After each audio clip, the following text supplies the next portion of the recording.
नमस्कार. बोलबिडूच्या हवा कोणाची या कार्यक्रमामध्ये आपलं स्वागत. आता बोलबिडूची टीम पोचलेली आहे जळगाव लोकसभा मतदारसंघामध्ये आणि जळगाव लोकसभा मतदारसंघामध्ये जळगाव शहरातच आपण आलेलो आहोत. इथं स्मिता वाघ विरुद्ध करण पवार अशी एक लढत आहे. पण या लढतीचं असं वैशिष्ट्य म्हणता येईल की एक प्रकारे ती भाजप विरुद्ध भाजप अशीच लढत ह्याला म्हणावी लागेल. याचं कारण असं आहे की इथले जे खासदार होते उन्मेष पाटील त्यांना तिकीट न मिळाल्यामुळं पक्षत्याग केला. ते उद्धव ठाकरे गटामध्ये गेले. पण विशेष म्हणजे ते स्वतः इथं लढत नाही आहेत, तर करण पवार जे आहेत ते इथं लढत आहेत स्मिता वाघ यांच्या विरुद्ध. तर याचे काय पैलू आहेत आपल्यासोबत भाजपचे कार्यकर्ते आहेत. आपण त्यांना विचारणार आहोत की मागच्या वेळी जे खासदार होते उन्मेष पाटील हे अचानकपणे उद्धव ठाकरे गटामध्ये गेले.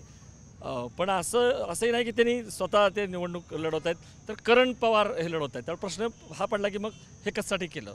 त्यामुळे कुठंतरी ही जी लढत आहे ती भाजप विरुद्ध भाजप अशीच होते का? बघा, सर्वप्रथम म्हणजे उद्धव बाळासाहेब ठाकरेंच्या सेनेकडे किंवा महाआघाडीकडे भारतीय जनता पक्षाच्या मजबूत संघटन, आदरणीय पंतप्रधान नरेंद्रजी मोदी यांच्या 10 वर्षाच्या जबरदस्त परिवर्तनाच्या या शृंखलेच्या सत्तेचा काळ आणि भाजपच्या ग्रासरूटपर्यंत पोहोचलेलं मजबूत असं संघटनेचं जाळं, याच्या विरुद्ध लढण्यासाठी सक्षम उमेदवारच महाविकास आघाडीने उद्धव बाळासाहेब ठाकरे यांच्याकडे नव्हता. याची ही कबुली आहे की त्यांना आमचा पक्ष सोडून उमेदवार जो आहे तो आयात करायला लागला. एक दुसरी गोष्ट, भारतीय जनता पक्षाचा कार्यकर्ता हा निवडणुकीमध्ये भाजपचं कमळ हे चिन्ह बघतो, तो उमेदवाराच्या चेहऱ्याकडे बघत नाही. अशा प्रकारची जडणघडण भाजपच्या कार्यकर्त्याची केली जाते. त्याच्यामुळे उमेदवार कोणीही असला तरी भाजपच्या कार्यकर्त्याला आणि संघटनेला फारसा फरक पडत नाही. तर त्याच्यामुळे भाजपचं संघटन त्याच नेटाने ही लढत लढेल आणि ही जी लढत आहे मागच्या वेळेपेक्षा जास्त लीडने जिंकण्याचा प्रण आमचे नेते आदरणीय गिरीश भाऊ महाजन यांनी केला आहे. आणि मला खात्री आहे आदरणीय मोदीजींचा 10 वर्षाचा जबरदस्त परिवर्तनाची सत्ता आणि भारतीय जनता पक्षाचं कार्यकर्त्यांचं मजबूत जाळं आणि त्यांच्या परिश्रमाच्या जीवावर आम्ही ही निवडणूक मागच्यापेक्षा जास्त मतांनी निवडण्याचा जो प्रण आमच्या नेते गिरीश भाऊंनी केला आहे त्याच्यामध्ये आम्ही यशस्वी होऊ. हे बरोबर आहे. पण मला सांगा की हे जे एक प्रकारे एक काटाकाटीचं राजकारण भाजपमध्ये घडते ते का आहे? म्हणजे मागच्या वेळी आठवत असेल तुम्हाला तर तिकीट कुणाला देत होते, तर स्मिता वाघ यांना तिकीट देत होते. पण स्मिता वाघ यांचं तिकीट कापलं गेलं कारण A.T. पाटलांची एक क्लिप फिरत होती, बरोबर ना? म्हणजे मी सांगतो ते. आणि त्याच्यानंतर मग उन्मेष पाटलांना तिकीट देण्यात आलं. यावेळेस बरोबर उलटं झालं की उन्मेष पाटलांना तिकीट देणार होते पण किंवा चाललं होतं, त्यांना न देता स्मिता वाघ यांना तिकीट देण्यात आलं. तर हे कशासाठी? हे काटाकाटीचं राजकारण अंतर्गत भाजपमध्ये. तर हा प्रश्न पडतो लोकांना की हे असं काय आहे? हे बघा, आमच्या भाजप पक्षात आहे ना सर्व काही आपल्या परफॉर्मन्सवर अवलंबून असतं आणि तिकीट कोणाला द्यावं आणि कोणाचं काम किती काय हे याचं पूर्णपणे मूल्यमापन प्रत्येक कामाचं होत असतं. आपला जनसंपर्क किती, आपण केलेले विकास कामं किती, आपण पाठपुरावा कोणत्या समस्यांचा केला आणि तिकीट ठरवणे हे वरिष्ठांचा विषय असतो आणि तो एकदम मूल्यमापन करून केला जातो. त्यात असं कोणावर अन्याय होत नाही, काही होत नाही. आणि आपण बघू शकता कित्येक पक्षातील निष्ठावंत लोक ज्यांनी खूप मोठे मोठे कामं केले त्यांना साधं नगरसेवकाचं तिकीटसुद्धा मिळालं नाही आहे. उन्मेष पाटील जेव्हा पक्षात आले त्यांना लगेच पक्षाने आमदारकी दिली, लगेच दुसऱ्या टर्मला स्मिताताईंचं तिकीट कापून त्यांना खासदारकी दिली. त्यांनी आपल्याला पक्षाने केलेले आपल्यावर उपकार जाणायला हवे होते आणि स्मिताताईंचं जोमाने काम करायला हवं. पण मला सांगा, या नाराजीचा फटका नाही बसणार अंतर्गत भाजपच्या? उन्मेष पाटील हे खासदार होते, आता ते विरोधी पक्षामध्ये गेलेले आहेत. त्यांनी करण पवार यांना उभं केलेलं आहे. तर एक प्रकारे शक्ती जी आहे ती विभागली गेली. म्हणजे आपण बघितलं की इतर पक्षामध्ये फटाफुटा पडल्या खूप मोठ्या प्रमाणात. राष्ट्रवादी पक्षाची 2 शकलं झाली, त्यानंतर शिवसेनेची 2 शकलं झाली. इथं जळगावपुरतं जर बघितलं तर भाजप पण दुभंगली असं वाटत नाही. ऑलरेडी सगळी जनता जी आहे ती या फटाफुटीला वैतागलेली आहे. तर कुठंतरी ही जी फटाफूट आहे याचा परिणाम होईल असं तुम्हाला वाटत नाही? तुम्ही पहा, जे काही प्रश्न केले आता त्या प्रश्नात तुम्हाला बरेच तुम्हीच उत्तर देत आहेत की भाजप हा असा एक परिवार कार्यकर्त्यांचा पक्ष आहे. तो पक्षावर आणि देशावर प्रेम करणार आहे. ते स्वार्थी लोक तुम्हाला पाहायला मिळणार नाहीत. स्वार्थी लोक जे पक्ष सोडून जाण्याची बरोबर ती पद्धती आहे. एक तुम्हाला सांगू इच्छितो, इथे कोणी नेता गेला आणि आला त्याचा कार्यकर्त्याला कधीच फरक पडत नाही. एक देशात प्रति कायम जे निर्णय घेतो त्याला समर्थन करणारा आमचा कार्यकर्ता आहे. त्यामुळे तशी जे तुम्ही प्रश्न केला की मला सांगा की स्वतः न उभारल्यामुळं हे काय आहे की मग त्यांना आमदारकी लढवायची आहे आणि कुठंतरी मंगेश चव्हाण जे आहेत तर त्यांच्या विरोधात 40 गावून ते लढणार आमदारकीला अशी चर्चा आहे. त्यामुळे ह्या कुठंतरी इगो क्लॅश आहे. गिरीश महाजन जे आहेत त्यांच्याशी मतभेद झाल्यामुळे हे झालंय. म्हणजे याचं काय सांगता येईल कारण? मी आपण जर संपूर्ण देशभरामध्ये भारतीय जनता पक्षाची कार्यसंस्कृती बघितली तर आपल्या असं लक्षात येईल की भारतीय जनता पार्टीमध्ये संघटनेतले नेते सरकारमध्ये जातात, काही वेळा सरकारचे नेते संघटनेमध्ये येतात. तर जबाबदारीची खांदेपालट भारतीय जनता पक्षामध्ये नेहमीच होत असते. अनेक लोकांना वेगवेगळ्या कामाचा अनुभव, वेगवेगळ्या गोष्टींची संधी दिली पाहिजे. यामुळे कधी सरकारमधले मंत्री संघटनेमध्ये जातात राजीनामा देऊन, तर कधी संघटनेतली माणसं सरकारमध्ये मुख्यमंत्रीसारख्या पदावर, मंत्रीसारख्या पदावर यामुळे बसतात. तर हा एक भारतीय जनता पक्षाच्या कार्यसंस्कृतीचा भाग आहे.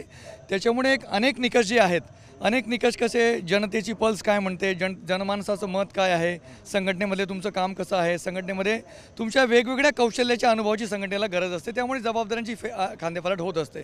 तर त्याच पद्धतीने मागच्या वेळी स्मिताताईंचं तिकीट उन्मेषदारांना दिलं होतं, यावेळी उन्मेषदारांच्या वेळी ताईंना संधी दिली. कदाचित पक्षानं उन्मेष पाटलांच्या बद्दल काहीतरी चांगला विचार केला असेल, वेगळी जबाबदारी द्यायचा, परंतु त्यांना संयम नव्हता.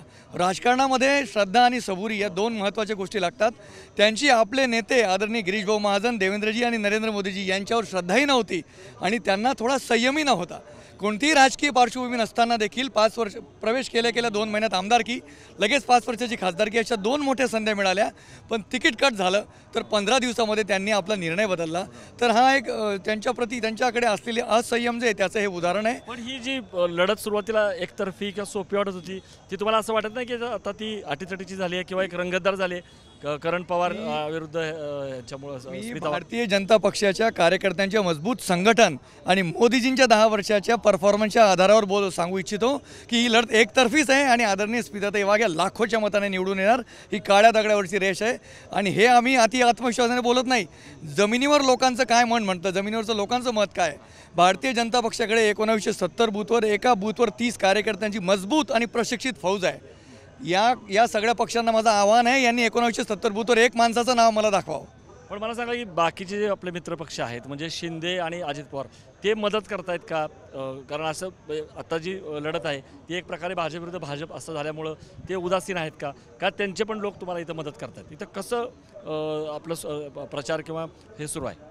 मुळात माननीय पंतप्रधान नरेंद्र मोदी यांच्यावर विश्वास ठेवून जे आपले महायुतीचे घटक पक्ष आहेत किंवा मित्र पक्ष आहेत त्यांना मोदीजींच्या कार्यावर विश्वास आहे आणि ते सुद्धा स्मिताताईंना प्रचंड बहुमतांनी विजयी करण्यासाठी आता ते कामाला लागलेले आहेत. आणि ग्राउंड लेवलला जसे आमचे कार्यकर्ते आज फिरतात आहे प्रचारार्थ, तर त्यांच्या खांद्याला खांदा लावून महायुतीचे इतर मित्रपक्षसुद्धा तेवढ्याच ताकदीने त्यांना मदत करतात आणि स्मिताताईंच्या प्रचारार्थ फिरत आहेत. आणि याची जाणीव करण पवार आणि उमेश दादा यांना सुद्धा होते आहे. तेच पण इथला जो शिंदे गट आहे तो तर ते मदत करतायत का? इथं ग्राउंडला दिसतंय का तुम्हाला? ग्राउंडला आमच्या कार्यकर्त्यांसोबतच त्यांचे देखील कार्यकर्ते आम्हाला दिसतात आणि त्यांची आम्हाला पूर्ण ताकदीने मदत होते आहे. मला सांगा, जळगाव शहर जे आहे ते तसं मोठं शहर आहे, पण या शहराचा विकास झालेला आहे का? पाणी प्रश्न असेल इथला किंवा विशेषतः केळी उत्पादकांचे जे प्रश्न आहेत ते सुटलेले नाहीत, सिंचनाचे जे प्रश्न आहेत किंवा कनेक्टिव्हिटी, तुम्ही काय सांगाल की कुठले विकासाचे प्रकल्प जे आहेत ते पूर्ण झालेले आहेत आणि कुठले झालेले नाही आहेत? बघा, जळगावमध्ये विकासाचं काम झालं नाही हा विरोधकांचा कांगावा सपशेल झूट आहे.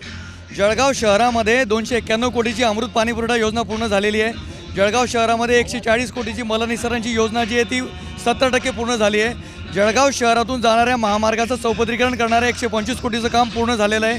जळगाव शहरामध्ये घनकचरा प्रकल्पाला 18 कोटीचा निधी जो आहे केंद्र सरकारचा मिळाला आहे. जळगाव शहरातील शिवाजीनगर उड्डाणपूल 35 कोटी निधी केंद्र सरकारच्या कामातून पूर्ण झाला आहे. जळगाव शहरातील पिंपळा उड्डाणपूल जो आहे 40 कोटी निधीचा केंद्र सरकारच्या निधीने पूर्ण झालेला आहे. एकंदरीत 1100-1200 कोटी रुपयाचा केंद्र सरकारचा निधी गेल्या 10 वर्षामध्ये जळगाव शहराला मिळाला आहे. म्हणून जळगाव शहराची कामे ही प्रगतीपथावर आहेत. आपण जर सिंचनाच्या प्रकल्पांचं बघाल, शेळगाव बॅरेज पूर्ण झालेलं आहे, वरखेडे लोंढेचं काम पूर्ण झालेलं आहे, भागपूर प्रकल्पावर मोठी ही तरतूद करण्यात आली आहे. वाघूरचं धरण पूर्ण झाल्यानंतर वाघूर धरणातनं शेतकऱ्यांच्यासाठी पाईपलाईन टाकायचं काम जे ते मोठ्या प्रमाणावर सुरू आहे. एकंदरीतरित्या शेतकरी असेल, युवक असतील, या सगळ्यांच्यासाठी काम केलं गेलं आहे. जळगाव जिल्ह्यामध्ये PMFME नावाच्या योजनेच्या मध्ये 250च्या वर तरुणांनी नवे आपले स्वतःचे उद्योग सुरू केलेले आहेत. जळगाव जिल्ह्यामध्ये 2,34,000 शेतकऱ्यांना PM किसानचे वार्षिक 6,000 रुपयाचा हप्ता मिळतो आहे. जळगाव जिल्ह्यात जर आपण विचार केला तर साधारणतः पंतप्रधानांच्या शेतकऱ्यांसाठी ज्या योजना आहेत त्या सगळ्या योजनांमध्ये फार मोठ्या प्रमाणावर पीक विम्याचा विषय असेल, पण केळी उत्पादकांना पीक विमा मिळालेला नाही आहे किंवा जे शेतकरी आहेत त्यांना हमीभाव मिळत नाही आहेत. सन्मान निधी जरी मिळत असला तरी त्यांचं असं म्हणणं आहे की उत्पादन खर्च इतका आहे की तो सन्मान निधी हा तुटपुंजा आहे. बघा कापसाच्या हमी भावाच्या बाबतीत अडचण काय आहे, कोणत्याही पिकाचे भाव जे आहेत ते त्याचं गरज आणि पुरवठा या सूत्रावर अवलंबून असतात. आंतरराष्ट्रीय आयात निर्यात धोरणं आणि गरज आणि पुरवठा यामध्ये झालेली तफावत याच्यामुळे काही वेळा भाव पडतात असतील, परंतु त्या भावांवर मात करण्यासाठी भावांतर नावाची योजना जी आहे ती राज्य सरकारने आणि मोदींच्या मार्गदर्शनाने ती तयार देखील आहे. केळी उत्पादक जे आहेत त्यांच्यासाठी आपण जो रेक सुरू केला होता वॅगन कोरोना काळामध्ये तो आपण आता बंद केलेला आहे. त्यामुळं त्यांचं म्हणणं की पहिली पद्धत चांगली होती तर ती करावी, कारण केळ हे नाशवंत आहे, त्यांना सबसिडी पण द्यावी. तर याच्याकडे काय दुर्लक्ष होतं? बघा केळीच्या बाबतीमध्ये केळीचा अंतर्भाव जो आहे, केळीचा अंतर्भाव शालेय पोषण आहारमध्ये झाला पाहिजे यासाठी आमचे नेते आदरणीय गिरीशभाऊ महाजन हे प्रयत्न करत आहेत. किसान रेल जी मनमाडपासून पाटणा सुरू होती त्याचा मोठ्या प्रमाणावर फायदा हे घेत होते. आमच्या दोन्ही खासदारांच्या उमेदवारांनी जाहीर केलं आहे की किसान रेल्वेच्या फेऱ्या ते वाढवतील आणि त्या दृष्टीने शेतकऱ्यांना सारखं होईल, म्हणजे त्यांना रेक मिळेल. पहिल्यापेक्षा जास्त किसान रेल जे आहेत ते जास्त प्रमाणात सुरू होतील, त्याचे रेकही वाढवले जातील आणि शेतकऱ्यांची अपेक्षा कोणाकडनं असते? जो अपेक्षा पूर्ण करू शकतो, ज्याच्यावर विश्वास आहे, ज्याच्या क्षमतेवर त्यांच्याकडनं असते. आणि शेतकऱ्यांची मोदीजींकडनं आमचे नेते गिरीश भाऊंकडनं अपेक्षा आहे, म्हणून त्यांच्या असलेल्या अपेक्षा पूर्ण करण्यासाठी आमचं नेतृत्व नक्कीच प्रयत्न करेल आणि त्यामध्ये यशस्वी देखील होईल. एकनाथ खडसे हे नेमके कुठं आहेत? त्याचं कारण त्यांचा प्रवेश जो आहे तो अजून झालेला नाही आहे. त्यांनी परत यायची इच्छा व्यक्त केली. असं म्हटलं गेलं की रक्षा खडसे जे आहेत त्यांच्यासाठी ते परत आलेले आहेत आणि त्यामुळे आता कदाचित रक्षा खडसे यांची निवडणूक पण सोपी झालेली आहे. पण त्यांचा प्रवेश का रखडतोय? आणि गिरीश महाजन असं म्हटलं होतं की एकनाथ खडसे म्हणजे एक प्रकारे विझलेले आहेत किंवा संपलेले आहेत. तर असं काय आहे की एकनाथ खडसे ज्यांच्यामध्ये मुख्यमंत्री व्हायची पण क्षमता होती किंवा ज्यांनी उत्तर महाराष्ट्रामध्ये वगैरे वाढवली, त्यांच्याबद्दल नाराजी अजूनही आहे का की त्यांनी पक्षांतर करायला नको होतं, राष्ट्रवादीमध्ये जायला नको होतं आणि त्यामुळेच त्यांचा जो प्रवेश आहे तो रखडतोय? खरं तर आपण ज्या पक्षात आपलं राजकीय करिअर केलं तो आपण पक्ष सोडून जायला नको हवं. आणि एकनाथ खडसे साहेब जर येत असतील तर ते जेव्हा ऑफिशियल होईल तेव्हा आम्ही त्याच्यावर प्रतिक्रिया व्यक्त करू. आता ज्या काही उठतात त्या वावड्या असू शकतात, कारण कुठेही ते ऑफिशियल प्रवेशाचं डिक्लेअर झालं नाही. मला तेच म्हणायचं की एकनाथ खडसे यांच्याकडं एक प्रकारे मुख्यमंत्री पदाचे उमेदवार म्हणून पण बघितलं जाऊ शकत होतं. एक ओबीसी मधला चेहरा, ते स्वतः पण इच्छा व्यक्त केली होती, परंतु ते गेले. त्याने असं म्हटलं पण होतं की ईडी लावली तर मी सीडी लावेन वगैरे, त्यांनी तसं काही केलेलं नाही आहे. आणि अचानक त्यांनी आता जे एक प्रकारे घरवापसीची इच्छा दर्शवलेली आहे, कारण अजून ऑफिशियल झालेलं नाही आहे. पण हे काय आहे म्हणजे नेमकं एकनाथ खडसे यांचा प्रवेश का लांबतोय? त्यांना घेणार आहेत का त्यांच्याकडे दुर्लक्ष होणार आहे? काय नेमकी स्थिती काय? मुळात भारतीय जनता पक्ष सोडून आजपर्यंत अनेक मंत्री आणि मुख्यमंत्री गेलेत, पण प्रत्येकाला भाजपच्या दरवाजावर परत यावं लागलं. कारण भारतीय जनता पक्षाच्या कार्यकर्त्याची जडणघडण अशी केली गेली असते की ती नेत्याच्या चेहऱ्याकडे बघत नाही, ती पक्षाच्या चिन्हाकडे बघते, पक्षाच्या विचारधारेकडे बघते. म्हणून अनेक मुख्यमंत्र्यांना जसं परत यायला लागलं तसंच कदाचित खडसे साहेबांना हा विचार आला असेल तरी आनंदाची गोष्ट आहे. कोणत्याही राजकीय पक्षाला कोणी एखादा नेता आला तर त्याचा फायदा होतच असतो, पण त्यांचा प्रवेश केव्हा होईल, कधी होईल, काय होईल हे ठरवण्यासाठी मी योग्य माणूस नाही आहे. हे आमचं केंद्रीय नेतृत्व आणि राज्याचे नेते आदरणीय देवेंद्रजी फडणवीस. शेवटचा प्रश्न सगळ्यांना, खरोखर यावेळेस मोदी लाट जाणवते का? कारण आमचं असं एक ऑब्झर्वेशन आहे की मोदी फॅक्टर आहे का, तर तो मोदी फॅक्टर आहे, शहरामध्ये आहे दिसतो, परंतु जसं आपण ग्रामीण भागात जाऊ तर तेवढी हे दिसत नाही. म्हणजे लोकांमध्ये महागाई असेल, बेरोजगारी असेल किंवा शेतीबद्दल जो आहे तो रोष आहे. त्यामुळं हे जे टार्गेट दिलेलं आहे 400 पार किंवा 370 ते खरोखर पूर्ण होणार आहे? असं नक्कीच आहे, कारण की तुम्ही बघू शकता 10 वर्ष झाल्यानंतर कोणतीही सरकार असो की त्याच्याबद्दल काही रोष वगैरे असतो, पण तसं कुठेही इन्कम्बसी पण आपलं तसं कुठेही दिसत नाही आहे. उलट सगळ्यांना मोदीजींचे दिवसेंदिवस त्यांच्यावरचा विश्वास हा रूढ होत जातोय. आणि आता राम मंदिर असो किंवा 370 असो, हे मुद्दे यांना आपण नकारू शकत नाही. हे तळागाळापर्यंत गेले, हे केलं ह्याच्याबद्दल लोक बोलत आहेत, पण लोकांचं म्हणणं आहे की आता तुम्ही बेरोजगारीबद्दल बोला, महागाईबद्दल बोला, सिलेंडर असेल किंवा हे रोजगार असतील ह्याच्याबद्दल बोला किंवा शेतकऱ्यांच्याबद्दल बोला, तर याच्याबद्दल तुम्हाला असं वाटत नाही की काम व्हायला पाहिजे? नक्कीच. आणि मुळात त्याच्यानं होतंय काम, असं व्हायला पाहिजे असं नाही, तर काम होतंय आणि ॲक्च्युली ग्राउंड लेवलपर्यंत होतंय. आपण शेतकरी या विषयात असो किंवा आपण आता नवीन नवीन जे रोजगार असो, ही सुद्धा निर्मिती होते. पण काय आहे, विरोधी पक्षाच्या काही नेत्यांमुळे जो काही प्रोपोगंडा पसरवला जातोय किंवा काही यूट्यूबर्स आहेत की जे बाहेर देशात राहून असे काहीतरी घडामोडींवर लक्ष ठेवून काहीतरी एक प्रोपोगंडा म्हणून एक व्हिडिओ बनवत आहे, त्याचं काही एक प्रमाण आहे, पण तसं काही त्याच्यावर नाही. मला असं वाटतं की बेरोजगारीचा मुद्दा नाही आहे, महागाईचा मुद्दा नाही आहे. बेरोजगारीच्या बाबतीत विरोधक दिशाभूल करतायत. 2004 ते 14 या UPA सरकारच्या काळामध्ये 8 कोटी EPFO खाते तयार झाले होते. कोणताही रोजगार निर्माण झाला की PFचं खातं निघतं.